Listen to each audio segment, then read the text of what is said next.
What's up, guys? In this video, we're going to talk about taking on the right kind of work and the right amount of work. Stick around, we'll show you what it's all about. What's up, guys? My name's Aaron, Exterior Pro, here in our shop, making a video today, and it's kind of coming on the tail end of a video that we made last time, which was about our loadout. So this is the next video in the series, and those two topics today about taking on the right mix of work and the right amount of work are very closely connected to the loadout video that we did. And you say, well, how can that be? Well, in that loadout video that we did, we showed you a variety of loadouts or setups or gear mobilization, the right package of equipment and tools that we would use per the different type of job that we were going to do. And the reason that we have that is because we take on a mix or the type of jobs that fit those. So we've taken the types of jobs that we do and we've combined them with the loadout. So the loadout video was kind of the part one of this. This is the video that kind of explains why do we have those different loadouts. So if you haven't watched that one, I would encourage you to watch that one and then watch this one, and it'll make a lot of sense to you. So what do we try to do with our work, the amount that we take on for one, and what we take on? Well, I don't want to just be like beggars can't be choosers. I don't want to be a beggar. I want to choose the work that appropriately fits our God-given gifts and talents, the things that we're good at, the things that we like to do, right? And the things that our customers need done to provide value. So I want to find those things that we're good at, that we make money at, that our crew likes to do, our unique offering to the market. That's the type of work that I want to choose or chase to do. I want to chase that work, and then when I have a bunch of that work come in, I want to pick those jobs. If I have 10 jobs come in and I could do these 10 jobs, well, I'm going to pick the ones that best suit us. I think there's a lot of knowledge to do, there's a lot of wisdom to doing that, not just taking anything. We try to take the stuff that's best suited for us and what we do. And then we're going to talk a little bit about not taking on too much work, because taking on too much work can just bury you. I see small guys take on jobs that are way too big. I see medium guys trying to go large, take on jobs that are way too big, and it buries guys. It can kill you. It can actually ruin your business. So you've got to have some way to decide, hey, should I take this job? Well, one, does it fit? Was it what we do best? You know, in best case scenario, if you have nothing, well, take whatever you got to keep your guys busy. But in a good situation, you're picking and choosing your work, and you're not picking and choosing so much that you bury yourself or stretch yourself thin. So really, guys, that's what this video is about. We had our loadouts, and we showed you the loadout for the different types of jobs we take on. And now here's the logic or the reason why we take on those different types of jobs. So I'm a big believer, guys, in taking on a mix of work, not just one type of job. I'm interested in taking on a mix. So a mix of large, medium, and small projects that all fit into the niche or my ideal job scenario. So, and there's really three reasons why I think that this mix of work is a benefit. And I think that that's where not only do you not get overstretched, so you stay within your capability range, the size of your company. I think that's where you make more money. So that's point number two. And three, I think it gives you and your crew training opportunities. So it's for those three reasons that I chase a mix of work. And you say, well, what would a good mix for me look like? Might be different than what a good mix for you looks like. Again, the point of the video is not to tell you what mix is right for you. It's just to get you thinking about what you're good at, what your crew's good at, what your company's good at, where you want to take your stuff, and then you use these ideas to go out and design your own mix that fits your unique abilities. So point one of this mix video would be the mix of work that fits your unique opportunities without overstretching you. So I'll just say, so for us, the right mix for us would be not a whole string of very large jobs. That is not really in my ability to do. I can't take on $2 or $3 million jobs or $4 or $5, $2 or $3 million jobs. That's more than I produce in a year. I couldn't run $5 million worth of work at one time.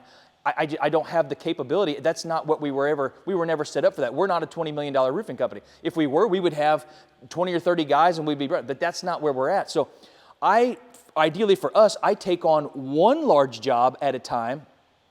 So I might take on a large factory, for example, and it might be $1 million factory. I know that I can run that job at this time with the amount of crew, the amount of personnel, the tools that we have, but I can also sprinkle in jobs that are of the medium and of the smaller size. So I might be on a 100,000 square foot job, right? So it might be a very large job on a factory with multiple parts, but I also might have 2 or 3 smaller restaurants going on, or maybe one sit-down restaurant, or maybe a 10,000 square foot metal retrofit. So I know that I can squeeze these smaller and medium-sized jobs into these larger jobs because I can get caught up on these jobs. I can move personnel around. I have the equipment to do that without overstretching myself. So for us, the ideal mix is the right mix of a large job, several, maybe 1 or 2, 3, 4 medium jobs happening, but also I can have several small jobs that are maybe a couple days in duration. Like we roof these restaurants in just a couple days. Even a big sit-down restaurant's a 3 to 4 day rough-in for us. So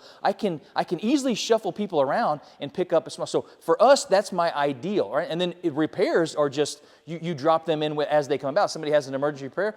Well, I'm not stretched so thin that I can't go out and a tree hits a house, I can't get guys out there, or a building has a severe leak, an emergency leak that I can't go out and run on our commercial side. So on both sides, I try not to run a mix of work that will stretch me too thin, and I also try to pick a mix of work that best suits what we do with the equipment that we have. All right, guys, the second reason why I think a mix of work just makes sense for most guys, even companies, really, no matter if you're a $3 to $5 million a year company or a $10 or $20 million, whatever the size is, a mix of work makes sense too, because I think that's where you're most profitable, especially when you're picking and choosing your jobs to maximize value for the customer, but also profit for you. We're roofers for money. We roof for money. This is not a non-profit roofing organization here. All of our people have families, children. We come in here and we do this job for profit. We want to maximize profit. When there's more profit, we can share more of what's left over. If nothing's left over, there's nothing to share. Our people understand that. Your people understand that. So choosing a mix of work that maximizes profit is just smart business, man. That's just how you grow, right? You turn a profit. You take that profit, you invest into yourself, your company, your people, you upgrade,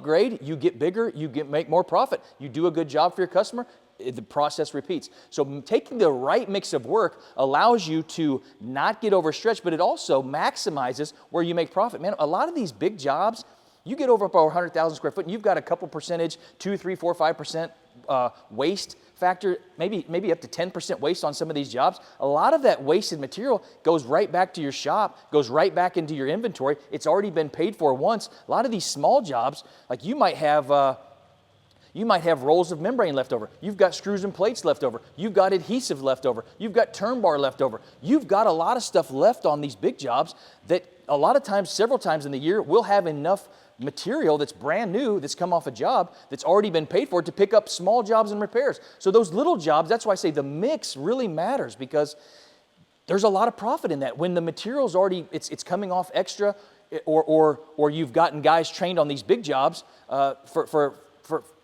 you've been on this huge job for 2 months. Well, then they go and do a small repair for a couple of days.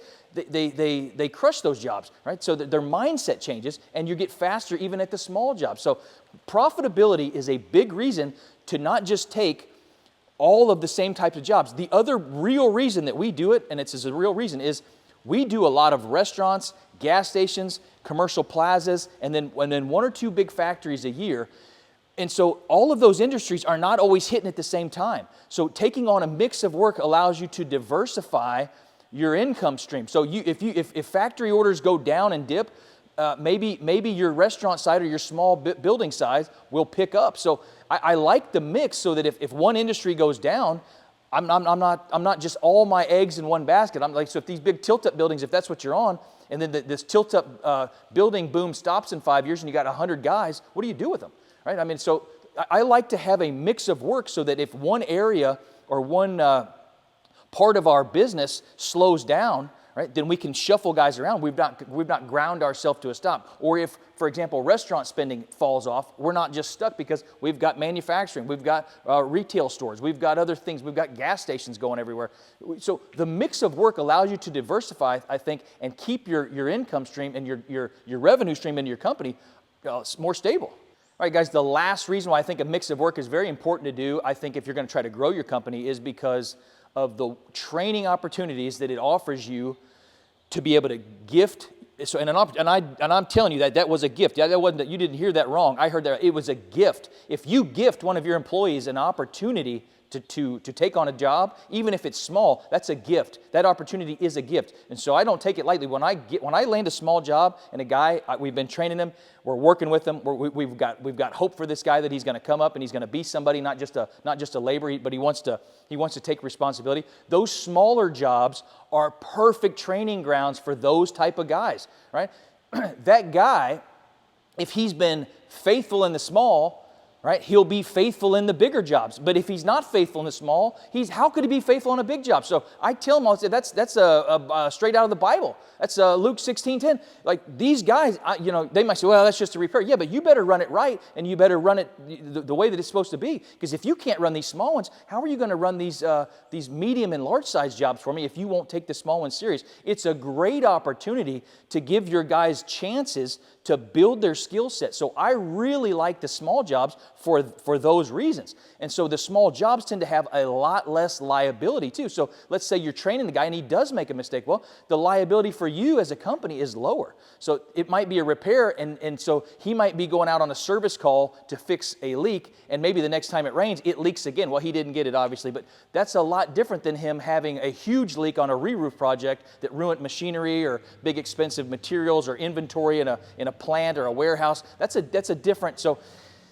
use the training opportunities that these smaller jobs taking on them. That's why we take them on. Now, I don't fill my schedule full of repairs and small jobs. I use a mix. So at some point, I'll cut those jobs off. Once I feel like I have that many that I need, I don't just do all small jobs. We've got to leave time for a mix. But those small ones that I take on are 100% training opportunities for your guys that want to be somebody, they want to run something. You say, all right, you want to run something, you want to be somebody, you want to increase your pay, you want to increase your responsibility? I've got this job. It's a couple hours away. You and a couple guys are going to run down here, and this is what you're going to do. Take this material, and I want you to go down and do this. Introduce yourself, walk in. When you get done, talk to the customer, or the superintendent, or the building owner, or the manager of the restaurant, whatever it is, right? Tell them what you did, close the roof hatch, pack up your stuff, clean up, don't leave it. So they get to walk through the steps and all in one day. They're great training opportunities. So guys, hope this video has helped you take on the right